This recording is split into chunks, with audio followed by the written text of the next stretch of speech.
달려있다고 봅니다. 알겠습니다. 자, 이 한국당의 반발이 계속 거세지고 있는데요. 이번에 선거제 개편안 그리고 플러스 이 검경 수사권 조정, 공수처 설치 문제 관련해서 여야 4당이 합의해서 패스트트랙 신속 처리 안건 지정을 통해서 처리하겠다 이런 얘기를 하니까 의원직 총사퇴 얘기도 하고 있고 어제도 그렇고 오늘도 계속해서 이제 좌파 독재를 막기 위해서 최선을 다하겠다 이런 얘기를 하고 있는데요. 한국당 내부에서는 나다르크라는 별명까지 나경원 원내대표가 얻고 있더라고요. 그만큼 투쟁을 열심히 하고 있다 이런 얘기인데 어떻게 보십니까? 우리 더불어민주당의 윤호중 의원은 네. 대전에 와서 그렇게 하더라고요. 나경원 아베? 나경원과 나아베? 나경원 원내대표와 아베 총리를 합쳐서 나베경원. 나베경원. 예.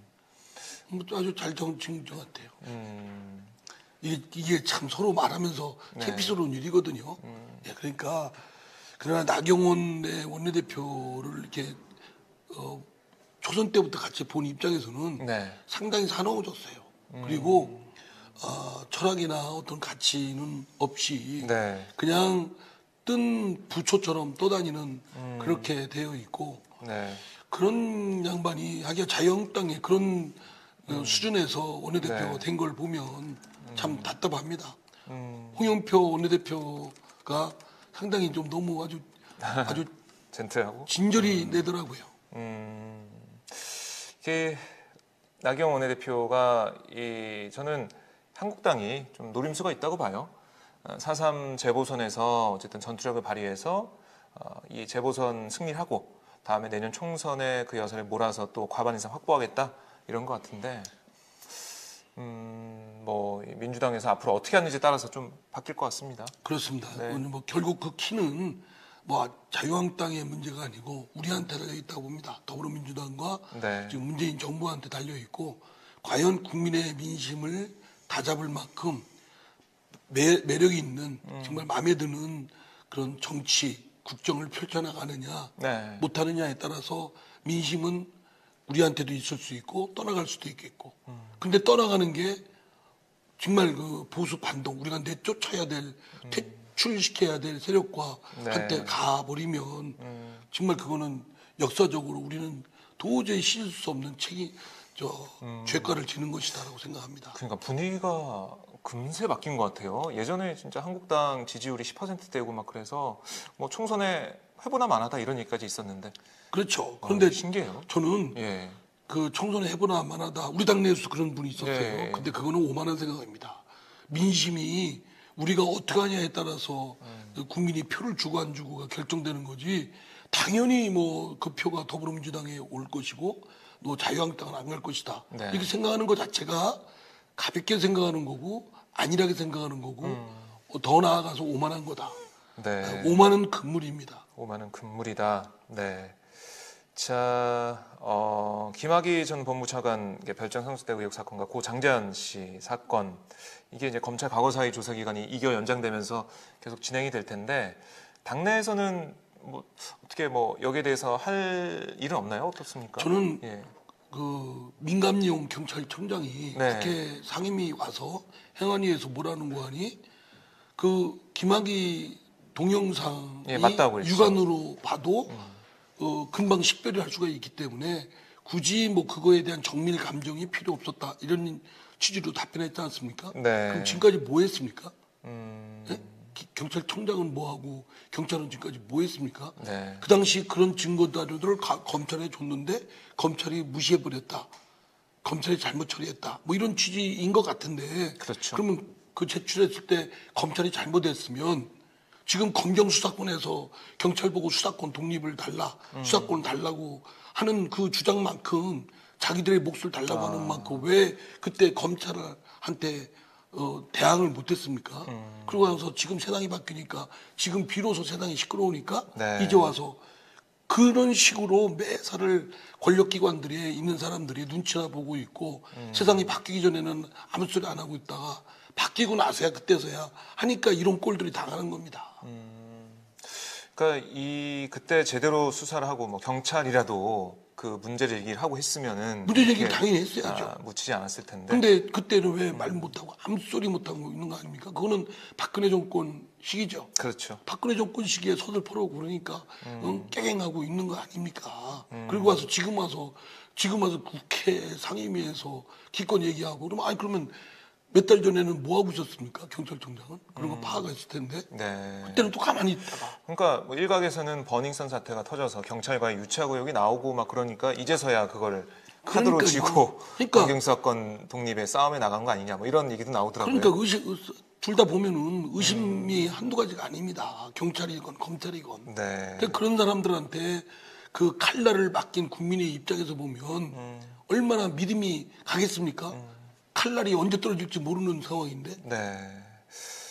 알겠습니다. 대대적인 개혁이 필요하다. 검찰과 경찰의 네. 사법권 조정뿐만 아니라 맘 같아서는요. 사법권 조정이나 공수처 이 정도가 아니고 대대적인 혁신이 필요하다고 봅니다. 거기에서 잘못한 사람들 다 퇴출시키고 네. 새로이 정렬 작업하고 구조조정과 그다음에 제도 개혁이 한꺼번에 혁명적으로 이루어져야 그래도 조금이라도 나아질까. 네. 검찰과 경찰의 그런 칼날을 맡긴 국민의 입장에서 보면 오히려 국민들에게 칼을 들이대지 않을까. 아. 이런 생각이 안 들겠습니까? 네.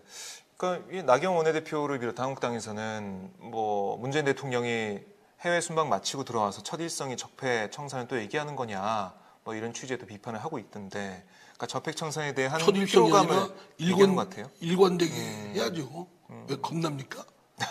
나경원 원내대표 겁납니까? 그 나경원 원내대표는 전에 사학법인가 모두 뭐 사업 개혁에 관한 법도 반대했던 걸로 제가 기억하는데 그러니까 이 한국당과 민주당과 한국당 그리고 뭐 다른 뭐 이 야당도 있지만 선거제 개편을 둘러싼 이 갈등 계속 비춰지고 있고 여야 사당이 합의한 것에 대해서 한국당은 뭐 좌파 독재다라고 반대를 하고 있고 국회가 계속 전운이 감돌고 있는데요. 뭐 국민들이 판단을 해주시겠죠? 저는 우리 더불어민주당이 좀 반성을 좀 해보고 다시 네. 복귀해서 전열을 재정비를 해야 되겠다는 게 뭐냐면 촛불 민심에 의해서 정권을 잡은 정권인 만큼 네. 촛불 박근혜를 탄핵시킨 세력들이 있지 않습니까? 세력들을 연대를 했어야 된다고 생각됩니다. 다소 생각의 네. 차이가 있고 이견이 있다 하더라도 네. 박근혜를 탄핵시킨 점에 대해서는 촛불의 민심을 파악한 정치 세력들이고 네. 그 정치인들끼리 뭉쳐서 개혁을 입법을 해나갔어야 되는데 그 이후에 전열이 또 흐트러졌죠. 네. 더불어민주당은 더불어민주당대로 정의당은 정의당대로 네. 민주평화당과 뭐 바른미래당은 바른미래당대로 네. 뭐 탈당했다 복당했다가 막 뒤집박죽되고 그렇죠. 또 국민의 민심을 또 함부로 본 겁니다 각자. 그러다 보니까 그랬는데 사실은 이 촛불 민심을 묶는 개혁 입법 연대를 좀 끝까지 이렇게 지탱하고 그 리딩을 이끌고 나가는 리더십을 좀 더불어민주당이 했어야 되지 않았나. 근데 우리는 우리대로 또 더불어민주당이 지방선거에 대거 이겼지 않습니까? 네. 그러니까 뭐 솔직히 좀 보이는 게 없이 보였죠. 야 총선도 이제 이건 뭐 거의 뭐 저기다. 해보나 마나다. 예. 뭐 그런 거 아닙니까? 다른 당 보이지도 않고. 그때 바른미래당, 민주평화당, 정의당 이런 데를 묶었어야죠. 그게 좀 아쉽다 이런 말씀이신데 지금이라도 뭐 안 넣으신 거죠? 뭐 사실은 어떻습니까? 지방선거도 사실은 그렇게 했어야 되지 않나 싶습니다. 그 당시에 그때부터 좀 묶어서 이번에 개혁 연대로 갔어야 이번에 된다. 노회찬 의원 지역이 창원이죠. 예. 그쪽 같은 경우는 사실은 정의당에 또 양보를 해야 된다. 타협을 해서 연대를 해야 된다. 연대 고리를 삼아야 된다는 삼아야 거야. 된다. 연대 고리는 뭐냐? 연대하자고 말로만 되는 게 아니라 네. 상대한테 뭘 줘야 됩니다. 그죠? 이거는 바른미래당한테도 줘야 되고 민주평화당한테도 주고 그래서 개혁 입법을 해서 네. 우리 지분이 설사 그렇다 하더라도 그 목적을 이루기 위해서는 연대를 할 수밖에 없고 연대를 하기 위해서는 우리 거를 주는 수밖에 없다. 네. 참 저희가 예수 그리스도가 네. 자신의 피와 살을 내어주고 다 누구나 그랬지 않습니까? 예. 야, 이상민 의원님께서 종교 얘기까지 해주실 줄이야. 아니 그러니까 네. 기본적인 천리인 것 같습니다. 그러니까 우리 어떤 목적을 이루기 위해서는 혼자 독불장으로 해낼 수가 없다. 네. 그죠? 같이 그걸 가기 같이 위해서는 하려면 연대를 해야 되고 연대를 하기 하려면 위해서는 나눠 가져야 나눠 되고. 가져야 된다. 예. 알겠습니다. 자, 김숙희님이 긴장감 늦추시면 안 됩니다. 이런 말씀도 해주셨는데, 자, 뭐 저희 그 뜨거운 정치 시즌 2 계속하면서 저희가 뭐 웃을 때도 있고 농담도 하고 이렇지만 사실 상황이 엄중해지고 이렇게 그러고 있기 때문에 계속 좀 진지해지는 것 같아요. 저희 프로그램 자체가. 사실 의원님과는 웃으면서 하는 그런 시간이 좀 많았는데 요즘에는 좀 근엄한 표정으로 방송 많이 하는 것 같습니다. 예. 메인 MC 이상민입니다. 아니 근데 이종걸 의원 우리 그 위원장님의 친구분 이종걸 의원님 저번에 방송 나오시고 좋으셨대요? 어떠셨대요? 아주 저 주위에서 네. 뭐 호평을 받는 모양입니다. 아 그래요? 예, 아주 너무 재밌다. 또 나오시나요? 나오고 싶어 하더라고요. 어제도 봤는데 네. 아니 뭐 자꾸 물어요 저한테. 언제 하냐? 예, 나가면 안 되냐? 그런 정보는 알려줄 수가 없죠. 그래서 야, 이거 아니 연대하려면 나눠야 된다고 하셨는데 왜 방송을 혼자 다 하시려고 그러시는 거지? 또 금방 또 예, 제가 정치인의 저희 속물주의적 속성을 아주 그대로 되는데 예, 나누겠습니다. 그러니까 뭐 임시정부 100주년 맞아서 뭐 4월 되고 이러시면 한 번 더 나오셔가지고요. 예. 말씀 좀 해달라고 전해주세요. 저도 뭐 네. 이 방송에 대해서 핫스팟에 대해서 네. 본인 또 나오고 싶어하는 갈망을 보이는데 나누겠습니다. 알겠습니다. 실천 좀 해주시고요. 지켜보겠습니다. 예. 자, 오늘 김경수 경남지사에 대한 보석 그 결정이 있을 것 같아요. 어떻게 예상하십니까? 뭐 유무죄는 네. 이제 심리를 해보고 증거 여부에 따라서 판사가 자유심증에 따라서 이제 판결을 하면 되고 네. 그거는 제가 섣불리 말씀을 안 드리겠습니다. 다만 그 신병에 대한 부분은 일단은 저 1심 때 법정 구속을 했지만 네. 일단 현직 그 도지사이고 또 증거도 많이 다 확보가 됐고 네. 뭐 그 진술이나 여러 가지 그 물적 증거들도 다 확보가 됐지 않습니까? 그러니까 조작이나 인멸할 가능성은 거의 없습니다. 네. 도주의 염려도 없고 그렇다면 신병은 일단은 풀어주는 것이 그리고 철저히 심리를 해서 유무죄를 따져보는 것이 좀 바람직하다고 봅니다. 예, 뭐 재판부 판단을 좀 봐야겠지만 어쨌든 그런 부분이 있고요. 이명박 전 대통령도 풀어주는데 그러니까요. 그런 말씀들은 저희 시청자분들께서 많이 해주셨어요. 예. MB도 풀어줬는데 지금 이렇게 340만 경남 도정을 이끄는 김경수 지사 구속해 있는 게 말이 되냐 이런 말씀 많이 하시더라고요. 예. 그래서 이제 제가 보기엔 그 신병에 대해서는 아까 말씀드린 대로 증거 인멸이나 네. 또는 도주 염려가 거의 없다고 봐야 되는 상황이기 때문에 현직 도지사로서의 직무를 수행토록 이렇게 보석 결정을 해주는 것이 불구속 상태로 재판받을 수 있게 해주는 게 맞다. 예. 그러나 철저히 심리하고 유무죄에 따라 판결하면 되지 않겠습니까? 네. 이명박 전 대통령은 제가 보니까 아니 그 구치소에 있을 때는 그 수위 있고 출석할 때는 마스크 쓰고 막 힘들어가지고 벽도 짚고 막 이러던데 이번에 재판 받은 나올 때 보니까 뭐 거의 뭐 저기 다 나은 아주 것 같더라고요. 씩씩한 그 네. 장병이 걸어가는 저도 진짜 그거 보고 아니, 그 장면이 정말 코믹하더라고요. 예. 아니 아니 저 역사에 남을 장면이에요. 지지자들 향해서 이게 주먹 쥐고 이렇게 보여주기도 하고 웃으면서 그러니까 참 목내도 하고 이러던데. 그러니까 나이가 드셨지만 아직 정신 못 차렸다. 네. 아니 그 지금 정신 못 차린 사람이 전두환, 이명박, 박근혜. 아니 이게 전직 대통령이신데. 네, 그렇죠. 쭉 보면은 좀 우리 대한민국 역사에 보면 저희가 가슴 아프고 좀 화가 나고 이런 부분들인데요. 이명박 대통령하고 박 기자님하고 좀 친하시지 않으세요? 아닙니다. 전에 그 한나라당 출입 안 하셨습니까? 예전에 대선 때 뭐 취재 좀 했었는데요. 그러니까 뭐 저렇게 저희 매체를 좋아하고 이런 건 아니니까요. 아니니까 그렇지만 박 기자님은 네. 많이 취재하러 많이 다니셨죠. 그렇죠. 봤죠 옆에서. 다니면서 정도 들고 그러셨을 거 아니에요. 아 정은 안 들더라고요. 안 들었어요? 네. 박근혜 대통령도? 네. 정말 그렇습니다. 아니 갑자기 또 MC가 되셔가지고 저한테 질문하고 계신데. 아니 대체로 기자님들이 네. 출입 동화가 취재 되고 대상하고 이렇게 같이 다니다 보면 네. 이제 미움 정도 든다. 근데 박 기자님처럼 비단계글 같은 마음 이렇게 아주 좋은 분들은 네. 이게 좀 이렇게 친해질 것 같아요. 그러니까 저는 그렇지 않으려고 노력을 하고 있고요. 특히 또 이상민 의원님과 이제 방송도 하고 있지만 동화가 되지 않도록 그 이상민 의원님의 무조건 종속이 되지 않도록 노력을 또 하고 있습니다.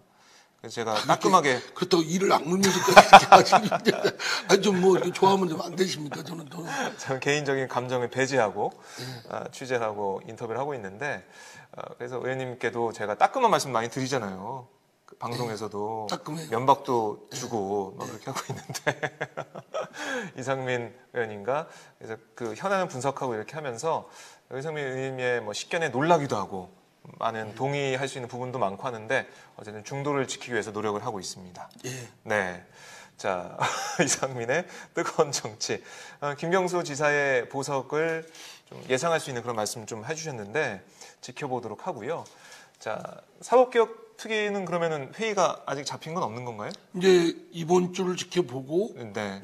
이제 좀 제가 비공식적으로 좀 다니면서 좀 하고 정리를 해서 쟁점을 정리하는 게 중요할 것 같더라고요. 정리해두고 산만하게 네. 지금 이렇게 얘기만 한 사법 그러니까 경찰과 검찰의 수사권 조정에 관해서도 많이 얘기는 있었지만 네. 좀 이렇게 산만하게 이렇게 상일되게 논점이 흩어져 있기 때문에 이를 정리하는 논의의 순서를 네. 예, 그렇게 전략적인 걸 한번 제가 좀 고안을 좀 해보려고 합니다. 네.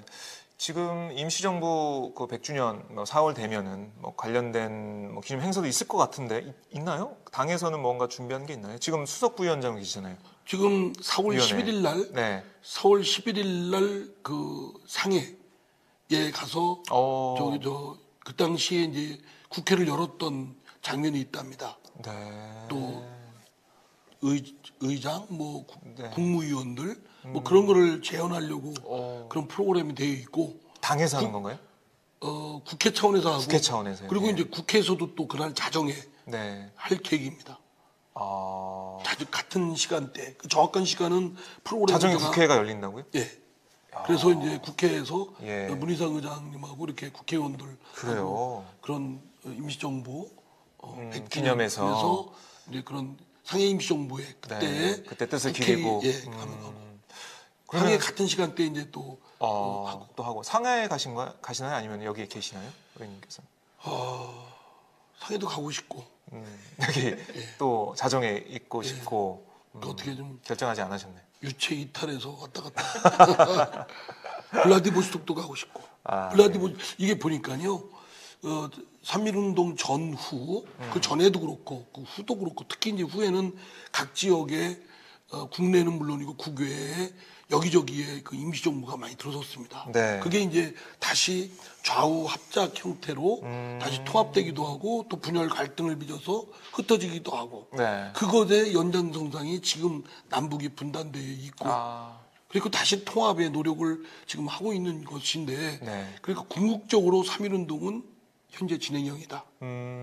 임시정부는 여전히 진행형이다. 네. 완결되지 않았다. 그렇지 않겠습니까? 그렇습니다. 그 이후에 여러 임시정부들이 생겼지만 그 정부들이 분명히 이제 분열과 갈등 또 통합 노력을 계속 해왔거든요. 근데 참 그 우리 조상들께서 해안이 참 깊다라고 생각되는 것이 네.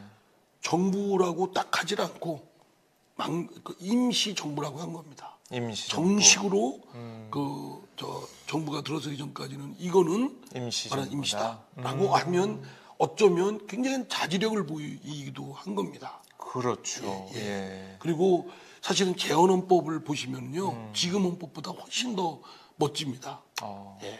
균등한 삶의 특히 삼균주의라고 하죠. 네. 조소왕 선생의 삼균주의에 따라서 개인과 개인 간의 대등한 관계, 민족과 민족 간의 관계, 국가와 국가의 간의 관계는 평등하고 균일해야 된다. 네. 예. 그런 점에서 어느 누구의 독점적 우월적지를 인정을 하지 않고 공평하게 예. 이런 생각을 이미 우리 조상들이 하고 그렇네요. 있었거든요. 우리 저 프랑스나 영국의 유럽에 보면은 프랑스 대혁명이나 또는 프랑스의 영국의 명예혁명 뭐 이런 등등의 걸차를 몇백 년에 걸쳐서 거쳤지 않습니까? 그렇죠. 근데 여러 가지 철학과 계몽사상 또 혁명을 거쳤는데 반동도 있었고요. 우리는 그런 거는 없었지만 네. 동학혁명 또는 그 전에는 망이 망소이 난 만정이 난 몇몇이 내려오면서 인본주의가 바탕에 깔려 있었고 그 인본주의 인내천사상을 바탕으로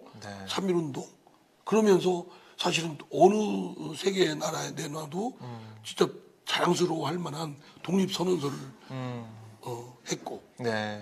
5등은 자해 조선의 독립국임을 선언하노라 뭐 이런 거 보면 어떤 분이 글 쓴 걸 봤더니요 참 그 말이 와닿는데 100년 후에 5등은 누구인가? 100년 후에? 예. 과연 누가 우리이고 그 저기인가? 라는 그 주체는 누구인가? 라는 점을 되물어 보면 지난 100년 동안 참 어찌 보면 100년이 3.1운동이 1919년 3월 1일 뭐 이랬지만 그로부터 벌써 100년이 지났잖아요. 그렇네요. 예. 앞으로 100년도 그때는 이제 박 기자님도 안 계시고 저도 안 계시죠. 안 계시죠. 그래서 과학이 발전해서 그럼 없겠죠, 그죠? 그러나 이제 분명히 역사는 강은 흘러가고 있겠죠. 그렇죠. 100년 후에 이제 우리 후손들이 할 때 100년 전에 있었던 우리를 어떻게 평가할까? 그때 아마 이상민의 뜨거운 정치를 다시 한번 돌려보면서 핫스팟 역사의 그 필름 이런 국회의원이 있었구나. 그 욕망에 가득 찬 국회의원이 100년 전에 살고 있었구나. 이렇게 생각하지 않을까. 역사의 중에서 욕망편에 나오겠네요. 욕망편. 욕망편 찾아보면 검색으로 쫙 하면 그렇죠. 욕망 하면 딱 박종호 나오고 이상민. 네. 의원님께서 이 역사를 쭉 말씀해 주셨는데 100주년이 되는 3.1운동 또 임시정부 100주년이 되는 이 해 뜻깊은 시간에 의원님과 이렇게 말씀 나눌 수 있게 돼서 너무나 좋고요. 뭐 이 뜨거운 정치가 계속 이어지면서 저희 그 정치 현안 좀 분석하라고 우리가 앞으로 나아가야 될 올바른 방향이 어떤 건지 계속해서 탐험하는 시간을 매주 갖도록 하겠습니다. 큰 용기와 뭐 큰 결단이 필요할 때도 있겠지만 모든 분이 그럴 것까지는 아닐 거라고 생각됩니다. 다만 한 분 한 분의 작은 용기, 작은 결단, 또 작은 연대 이것만 가지면 세상을 크게 바꿀 수가 있습니다. 정말 세상을 편하고 아름답고 화해롭게 평화롭게 만들 수 있거든요. 그렇기 때문에 저는 한 분 한 분의 그 깨어있는 의식과 연대, 행동이 중요하다. 그것 때문에 우리 역사의 여러 질곡 중에서 다시 헤쳐서 나온 것이고 지금의 한반도의 주인공으로서 자처하고 뿐만 아니라 우리가 욕심과 탐욕의 덩어리로 가득 찬 게 아니라 인류 공영, 같이 번영하고 같이 공생하는 그런 생명 철학을 바탕으로 나라를 공동체를 끌고 나가야 되겠다라고 생각을 하면 저는 해낼 수 있다고 생각합니다. 그런 점에 독립선언서를 한 번씩 더 읽어보고 재헌헌법을 읽어보고 3.1운동 후에 임시정부의 그 임시 헌장이 있거든요. 그거 읽어보면 정말 뜨거움이 용솟아칩니다. 야 어떻게 이분들이 이런 저 헌법을 만들었을까? 그 우리가 저기 1215년인가요? 마그마 카타, 권리 장전, 청교도 혁명, 미국 연방 헌법.